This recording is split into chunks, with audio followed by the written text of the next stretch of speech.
नवाज शरीफ मानसहरा से इलेक्शन लड़ेंगे। इन्हें 15 से कागजात नामजदगी हासिल कर ली है। शहबाज शरीफ कराची और लाहौर से इलेक्शन में हिस्सा लेंगे।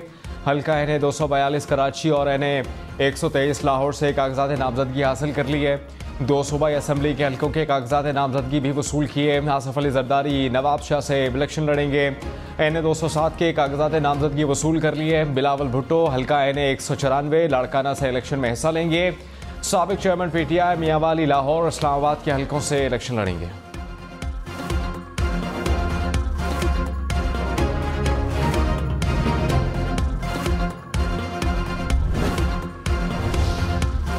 कलअदम बीएनए का कमांडर 70 से जायद साथियों के हमरा कौमी धारे में शामिल।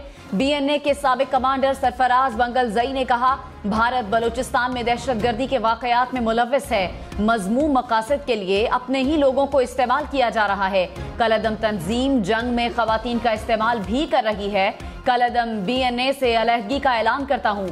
निगरान वजीर इत्तलात बलूचिस्तान जान अचकजई ने कहा, दुश्मन के हाथों में खेलने वाले नौजवानों को समझ आना शुरू हो गया है। वो मजीद दुश्मन के मजमूम मकासद को पूरा करने के लिए इस्तेमाल नहीं होंगे।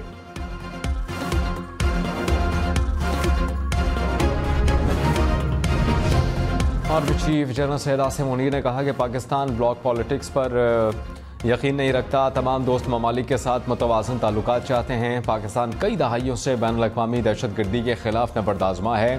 पाकिस्तान ने दहशतगर्दी के खिलाफ जंग में बेमिसाल खिदमात और कुर्बानियाँ दी हैं। अवाम की भरपूर हिमायत से आखिरी दहशतगर्द के खात्मे तक जंग जारी रहेगी। आर्मी चीफ ने इलाक़ाई सलामती, बैनुल-अक़वामी दहशतगर्दी और जनूबी एशिया में स्ट्रेटेजिक इस्तेहकाम को बरकरार रखने की अहमियत पर पाकिस्तान के नुक्ता नज़र को उजागर किया।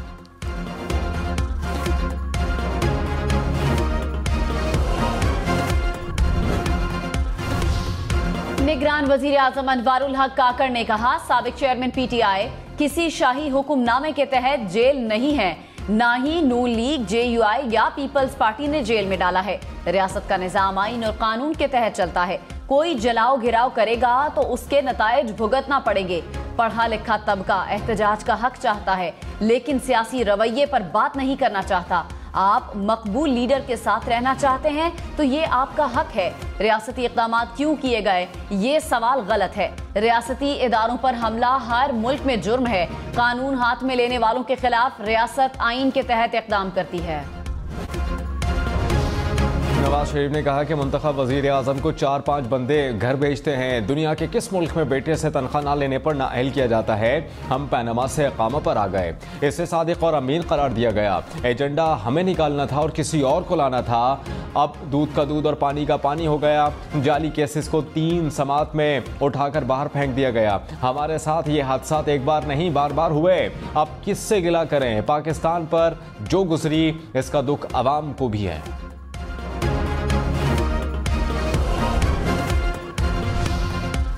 MQM और JUI का कागजात नामजदगी जमा करवाने की तारीख में तौसी का मुतालिबा। खालिद मकबूल सिद्दीकी ने कहा, कागजात नामजदगी जमा करवाने के कवायद व ज़वाबित की तवील फहरिस्त है।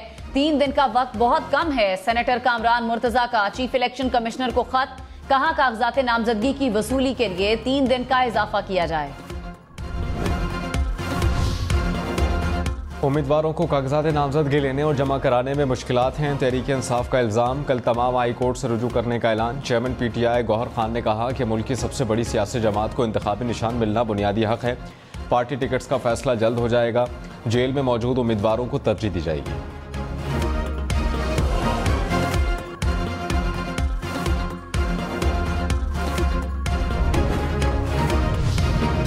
हल्का बंदियों के एतराज़ात से ज्यादा इलेक्शन जरूरी। सुप्रीम कोर्ट का तहरीरी फैसला जारी। कहा, इलेक्शन शेड्यूल आने के बाद इंतखाबी अमल और जमहूरियत को डीरेल नहीं किया जा सकता। इंतखाबात जमहूरियत का बुनियादी जुज़्व हैं। इंतखाबात के बगैर हुकूमत को जमहूरी हुकूमत नहीं कहा जा सकता। हल्का बंदियों के लिए दरखास्तें सुने तो मुकदमेबाजी का सैलाब उमड़ आएगा। इंतखाबात के लिए घड़ी की सुई आगे बढ़ रही है। इंतखाबात को हल्का बंदियों के खिलाफ एतराज़ात पर तरजीह दे रहे हैं।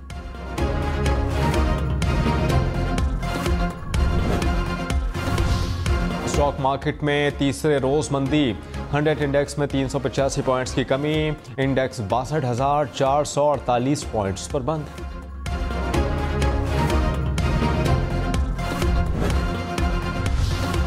बिजली 4 रुपए 66 पैसे फी यूनिट महंगी होने का इम्कान।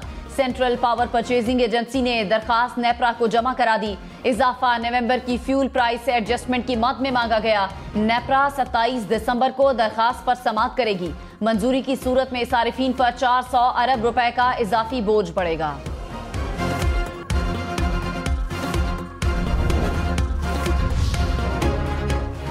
शहबाज शरीफ ने कहा कि हमारे दौरे हुकूमत में पाकिस्तान तरक्की के लिहाज से खित्ते में आगे था। ऐसा लगता था कि पाकिस्तान जल्द तरक्की याफ्ता ममालिक में शामिल हो जाएगा। 2017 में रुपए की कदर मजबूत थी, महंगाई नहीं थी, रोटी 4 रुपए की मिलती थी। हमारे साथ वाले चांद पर चले गए, हम ज़मीन से ही नहीं उठ पा रहे। इसके ज़िम्मेदार हम खुद हैं। हमने खुद अपने पाँव पर कुल्हाड़ियाँ मारी। 4 दिन तरक्की के बाद फिर पीछे चले जाते हैं।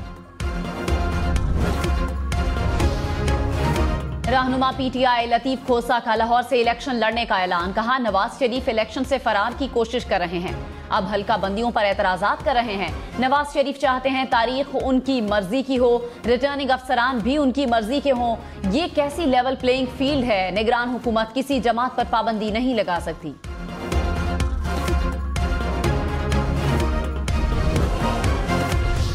रहनुमा पीपल्स पार्टी शहरी रहमान ने कहा कि इंतखाबात के लिए मुकम्मल तौर पर तैयार हैं। साफ शफाफ इंतखाबात हुए तो पीपल्स पार्टी मकबूल तरीन जमात के तौर पर सामने आएगी।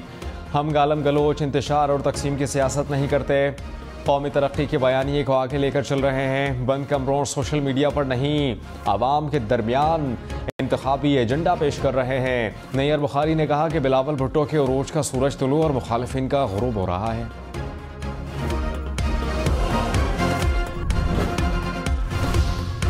मुस्तफ़ा कमाल कराची के हल्का NA 242 की माड़ी से इलेक्शन लड़ेंगे। कागजात नामजदगी जमा करा दिए। कहा, 15 साल से पीपल्स पार्टी ने सिंध में कुछ काम नहीं किया, किसी एक यूसी को मॉडल नहीं बना सकी। कराची के लोगों को बुनियादी सहूलियात मुयस्सर नहीं। हमने पानी और सीवरेज लाइनों का जाल बिछाया। कराची की खिदमत की। आने वाला वक्त MQM का है।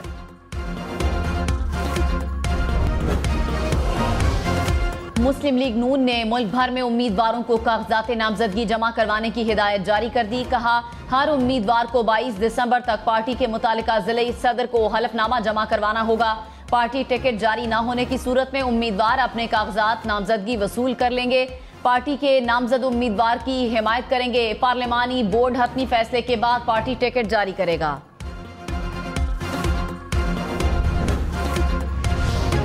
वफाकी हुकूमत की जानिब से ऑडियो टेप की किसी भी एजेंसी को इजाज़त नहीं। कोई एजेंसी ऑडियो रिकॉर्डिंग कर रही है तो गैर कानूनी तरीके से कर रही है।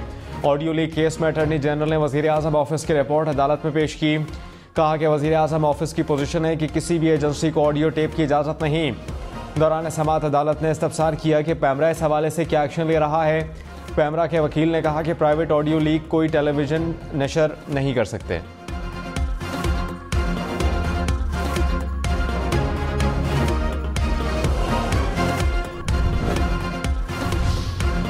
इस्लामाबाद हाई कोर्ट के जस्टिस बाबर सत्तार ने कहा, जो भी आता है कहता है ऑडियो टेप की इजाजत नहीं।